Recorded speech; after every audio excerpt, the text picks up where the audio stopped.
Bismillahirrahmanirrahim. Assalamualaikum warahmatullahi wabarakatuh. Bismillahirrahmanirrahim. Bersyukur kepada Allah dengan mengucapkan Alhamdulillahirabbil alamin. Bersolawat kepada Rasulullah dengan mengucapkan Allahumma salli ala Sayyidina Muhammad wa ala ali Sayyidina Muhammad. Alhamdulillahirabbil alamin. Kita masih dipertemukan kembali oleh Allah Subhanahu wa taala di dalam sosial media, dan media merupakan alat bagi kita untuk kita bisa menjalin tali silaturahim, membangun ukhuwah Islamiyah yang semakin kuat, semakin kokoh ke depannya. Semoga hidup kita diberikan keberkahan oleh Allah Subhanahu wa taala di dunia dan juga di akhirat. Amin ya rabbal alamin.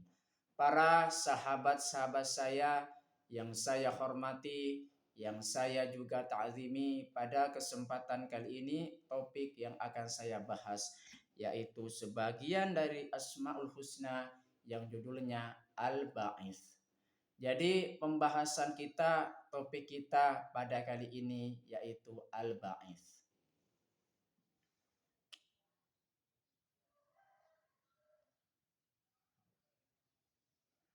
Al-Ba'its adalah salah satu dari Asmaul Husna yang berarti yang maha membangkitkan.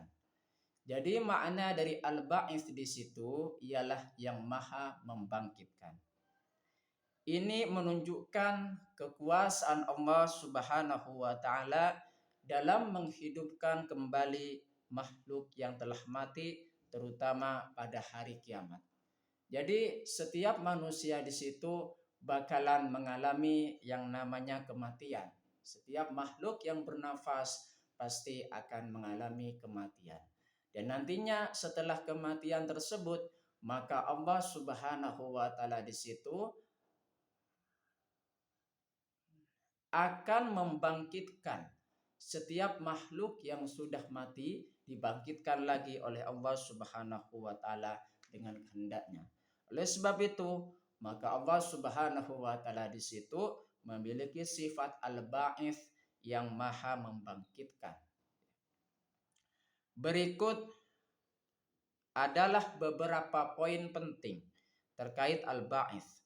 Jadi di situ beberapa hal penting yang akan kita bahas yang berkaitan dengan Al-Ba'its di situ. Yang pertama, makna dari Al-Ba'its. Al-Ba'its berarti Allah membangkitkan makhluk dari kematian, menghidupkan kembali apa yang telah mati. Jadi makna dari Al-Ba'its di situ, kalau misalkan kita membaca lagi, memahami makna dari Al-Ba'its, bahwasanya Allah Subhanahu wa taala di situ membangkitkan makhluknya yang sudah mati. Kemudian Allah Subhanahu wa taala menghidupkan kembali pada hari kiamat nanti, supaya apa di situ? Supaya manusia mempertanggungjawabkan dari apa yang telah diperbuatnya ketika hidup di dunia. Makanya dengan datangnya Rasul itu dengan membawa risalah, membawa wahyu dari Allah Subhanahu wa taala untuk disampaikan kepada seluruh alam semesta ini, umat manusia khususnya, agar supaya manusia bisa selamat di dunia dan juga di akhirat. Ini mencakup kebangkitan seluruh manusia pada hari kiamat untuk perhitungan amal. Jadi apa-apa yang sudah kita perbuat di situ nanti akan dipertanggungjawabkan kepada Allah Subhanahu wa taala atas amal kita sendiri. Jadinya ada yang namanya perhitungan amal nantinya pada hari akhirat. Dan kita bisa dua hal yang akan didapatkan oleh setiap manusia dalam perbuatannya. Yang pertama, manusia yang selalu melakukan perbuatan buruk ketika hidup di dunia, maka dia akan mendapatkan balasan dari Allah Subhanahu wa taala, yaitu dengan di tempat tinggalkannya, yaitu neraka. Sedangkan orang yang selalu berbuat baik yang tunduk kepada Allah Subhanahu wa taala, maka di situ akan mendapatkan hadiah surga, yaitu tempat tinggal yang paling nyaman. Itu adalah makna dari al-ba'its di situ. Detail kekuasaan al-ba'its ditegaskan dalam Al-Qur'an surah Al-Hajj ayat 7 yang artinya dan bahwasanya Allah membangkitkan semua orang di dalam kubur. Jadi apa-apa yang sudah mati di situ bakalan akan dibangkitkan oleh Allah Subhanahu wa taala dari kematiannya. Siapa yang dibangkitkan? Yaitu semua makhluk yang ada di muka bumi ini. Pentingnya keyakinan dalam berkaitan dengan sifat Allah di situ al-ba'its.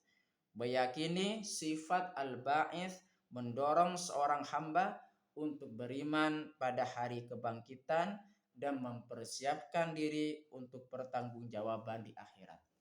Jadi pentingnya kita berkeyakinan, memiliki keyakinan mengenai tentang sifat Allah yaitu al-ba'its, bahwasanya Allah Subhanahu wa taala di situ membangkitkan setiap makhluk nanti untuk mempertanggungjawabkan terhadap amal perbuatan mereka pada hari kebangkitan dan mempersiapkan kita untuk bertanggung jawab terhadap apa yang sudah kita lakukan ketika hidup di dunia ini.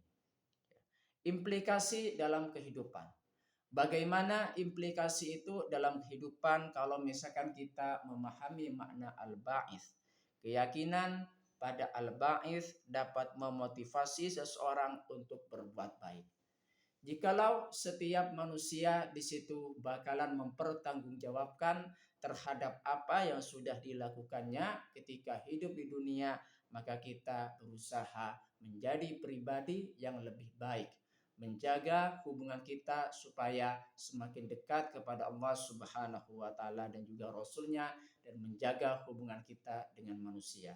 Setiap amal ketika hidup di dunia ini pasti hubungannya dengan Allah Subhanahu wa taala dan juga hubungannya dengan manusia. Makanya di situ kita harus menjaga diri untuk menjaga hubungan baik kita dengan Allah Subhanahu wa taala, hablum minallah, dan juga dengan hubungan manusia, hablum minannas. Menyadari bahwa semua perbuatan itu akan dihisab.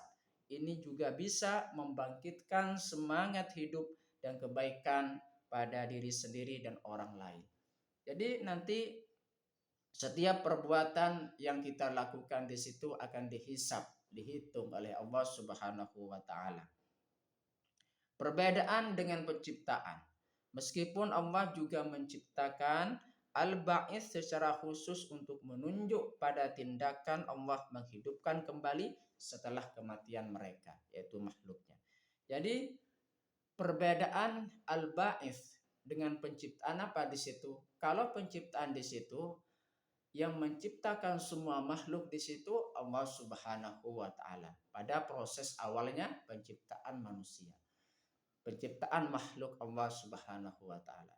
Sedangkan yang berkaitan dengan al-ba'its bahwasanya Allah Subhanahu wa taala di situ membangkitkan kembali makhluknya yang sudah mati untuk mempertanggungjawabkan perbuatan mereka di hadapan Allah Subhanahu wa taala. Dengan memahami al-ba'its, seorang muslim diingatkan akan kekuasaan Allah Subhanahu wa taala yang tak terbatas. Jadi kekuasaan Allah Subhanahu wa taala di situ tak terbatas. Allah Subhanahu wa taala memiliki sifat-sifat yang sangat sempurna dan tak terbatas kekuasaannya. Termasuk di situ al-ba'its, yaitu Allah Subhanahu wa taala maha membangkitkan seluruh makhluknya. Termasuk dalam membangkitkan manusia dari kematian serta pentingnya mempersiapkan diri untuk kehidupan setelah mati. Berkaitan dengan al-ba'its di situ Allah Subhanahu wa taala di situ sudah berfirman, ya, sudah berfirman dalam Al-Qur'an surah Al-Hajj ayat 7. A'udzu billahi minasyaitonir rajim. Bismillahirrahmanirrahim. Wa annas sa'ata atiyatul la raiba fiha wa annallaha yab'atsu man fil qubur. Artinya sesungguhnya kiamat itu pasti datang. Tidak ada keraguan padanya dan sesungguhnya Allah akan membangkitkan siapapun yang ada di dalam kubur. Kalau misalkan kita membaca lagi tentang ayat ini, mengajarkan kepada kita bahwasanya hari kiamat itu pasti akan datang. Pasti datangnya itu sudah pasti. Jadi itu yang tahu hanya Allah Subhanahu wa taala. Kemudian setelah itu, maka manusia, seluruh makhluk di muka bumi ini akan dibangkitkan oleh Allah Subhanahu wa taala. Terima kasih, semoga bermanfaat buat kita semua dan ini menjadi perantara kita semakin dekat kepada Allah Subhanahu wa taala dan juga Rasulnya. Sebelum saya tutup, mari kita ngirim Fatihah dulu kepada baginda Rasulullah sallallahu alaihi wasallam, ila hadratin Nabiyil Mustafa Muhammadin sallallahu alaihi wasallam wa ala alihi wa ashabihi wa azwajihi wa dzurriyyatihi wa ahli baitihi wa liman dakhala fi baitihi ajmain. Kullu syai'in lillahi lahumul fatihah. A'udzu billahi minasyaitonir rajim. Bismillahirrahmanirrahim. Alhamdulillah arrahmanir rahim. Maliki yaumiddin, iyyaka na'budu wa iyyaka nasta'in. Ihdinas siratal mustaqim, siratal ladzina an'amta 'alaihim ghairil maghdubi 'alaihim waladdallin. Fatihah yang selanjutnya, mari kita ngirim Fatihah kepada kedua orang tua kita semuanya, guru-guru kita semuanya, kaum muslimin muslimat, mukminin mukminat, semoga diteguhkan Islam dan juga iman kita oleh Allah Subhanahu wa taala. Dan semoga kita semakin dekat kepada Allah Subhanahu wa taala dan juga Rasulnya, dan dikabulkan hajat-hajat kita oleh Allah Subhanahu wa taala. Amin ya rabbal alamin. Al-Fatihah. A'udzu billahi minasyaitonir rajim. Bismillahirrahmanirrahim. Alhamdulillahirabbil alamin arrahmanir rahim. Maliki yaumiddin, iyyaka na'budu wa iyyaka nasta'in. Ihdinas siratal mustaqim, siratal ladzina an'amta 'alaihim ghairil maghdubi 'alaihim waladdallin. Saya ucapkan banyak terima kasih kepada kalian yang sudah berpartisipasi di dalam channel saya. Assalamualaikum warahmatullahi wabarakatuh.